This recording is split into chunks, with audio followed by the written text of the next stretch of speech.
What is good, guys? It's your boy, This Dude, and today we got another episode of awesome, amazing animals.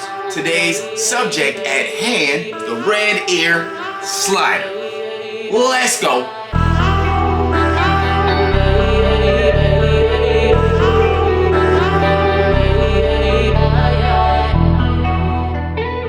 Alright, y'all, now you know how we do this. We gotta identify what the red-eared slider is. What is this, right? So red-eared slider comes from the terrapin family, or it's the red-eared terrapin. They're a subspecies of the slider. Very, very common, super common turtle. Not only in the pet trade, but in North America.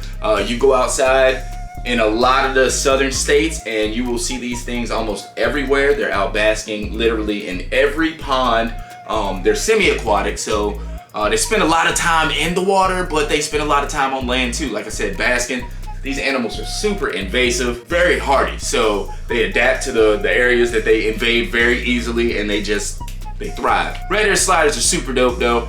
These animals are easily found in the pet trade. There's a lot of people working with them. I'm working with them. I like them myself. I have a couple as pets. I have yellow bellies. You can find these animals everywhere. And like I said, their normal native range is like just north of Mexico in the Texas area, Missouri, Louisiana, all them like southern states over there. Because this animal is super hardy, it has begun to kind of just like spread throughout North America, and in a lot of the warmer states you can find them. Even like I said, here in Florida.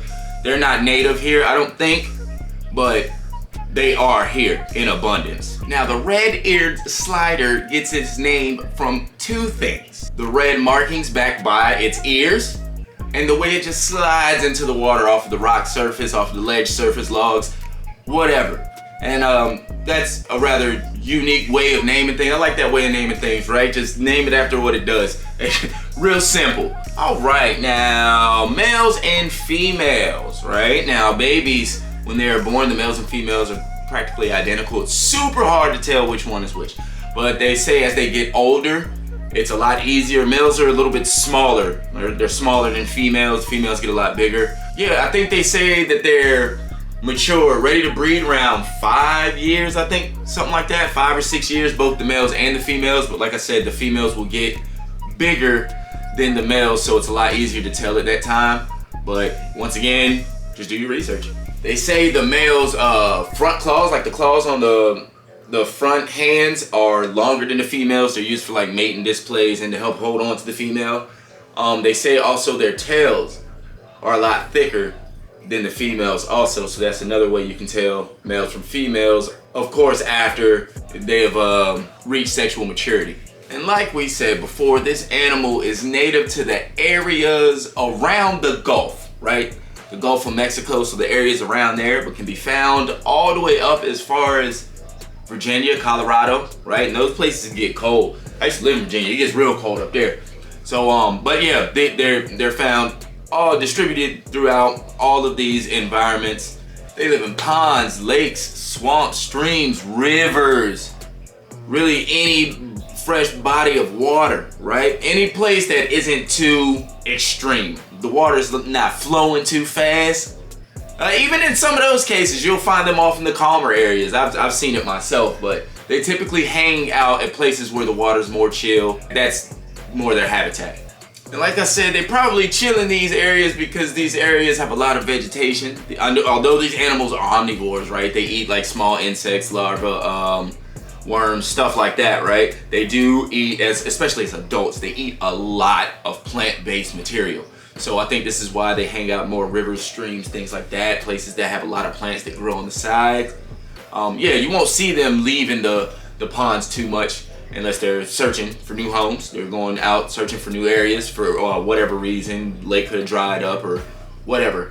Or if the females are laying eggs, right? Females lay their eggs, I think, in dirt. Those are probably the only two times you're gonna see these animals outside of their natural habitat, because naturally they're just there. They're either in the water or on top of the water, right next to the water. That's just how they kind of live. And these animals usually take over any place they get to because they're armored, for one.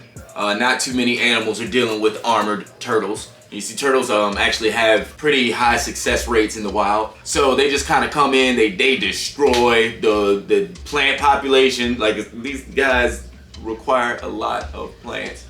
So they eat everything. They're bigger than a lot of other natural, you know what I'm saying, other turtles, other areas. So they just come in and just kind of, they don't bully them. That's not what they do, but they're bigger. So competing for like basking territories and stuff like that, that's not happening. Even when it comes to like the places that they deposit their eggs or lay their eggs, things like that, they just kind of take over because they're naturally bigger than a lot of the native species when they move in. Now, it seems these animals do not go through a hibernation cycle, but they do brumate, so they slow down during the winter time. I guess when the lakes and ponds and rivers and streams that they're in start to cool down, they just become a lot less active, eating a lot less, and kind of just waiting for the winter to breeze over. And a lot of them brumate in the water, which is kind of cool. I didn't know that. They have been found outside of the water though, under rocks, logs, and tree stumps, things like that. But commonly, the red-eared slider will brumate in the water. They just hang out in the water. They'll come up for air occasionally, and they're very inactive. They just, like I said, they're just waiting for the winter to kind of breeze over, get back to the warm time, back to breeding, eating, and all of that stuff. And because this animal is so common, everyone is working with them. You can find them anywhere, right? Priced from $20 all the way up to probably a couple $100, depending on who you're talking to, because they have morphs, they have albinos. Absolutely beautiful turtle. I want to work with those in the future when I get a little bit more space. But yeah, these animals are readily available. You can go find them right now. They can get shipped to you. You can pick them up. Like, really, it's just up to you. What kind of red-eared slider are you looking for?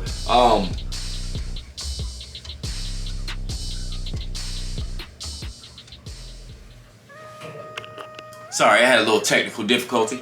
Anyways, like I was saying, these animals are readily available. Everyone's working with them. Priced from $20 all the way up to about $120, $130, $200, depending on what you're willing to spend. Just make sure you do the proper research and you give this animal the world. Moving along. And if you do decide this is the direction you would like to go, just know these animals can live anywhere from 20 to 40 years if you do it right. And I know you're gonna do it right. I already know. I know you're gonna do it right. So be expecting this animal to live 30 to 40 years, bruh. Gonna be around for a while. Just keep that in mind. And before we go, if you do decide to get you a red-eared slider, don't put them in no 20 gallon or no 30 gallon. I wouldn't even recommend 40 gallons, right? We wanna go big, 75 gallon. You gotta have a lot of space for these animals because they're gonna get big and they're gonna use it. And they need a land area, a land basking area, all of that. So, you're gonna get these animals, don't put them in no 20 gallon. Maybe the babies, you get a couple babies or something, keep them in the 20 gallon for a little bit, move them on to the pond. But mine are in a 150 gallon pond. Put them in something big. They'll love it. They'll use all the space, I promise, and you'll feel better at the end of the day. Now, overall, I absolutely love the red-eared slider. Not only the fact that I could see them outside, but we can bring them inside. They behave the exact same. Really just in a couple days, about a week and a half working with these animals, they'll come to you for food. They'll know that you are the source of food, and it's really cool. They're not shy at all. It's really dope. It's a really rewarding project to get into. Like I said, I have my own turtles. I'm glad that I got into keeping turtles. It's kind of cool. Yeah, man, these animals are just absolutely amazing. Anyways, thanks for stopping by. I know you could have been anywhere on this planet, but you decided to be here with your boy, and I really do appreciate that. Anyways, I'm your boy Smith. This is All Things Living, man. I'll holla at you.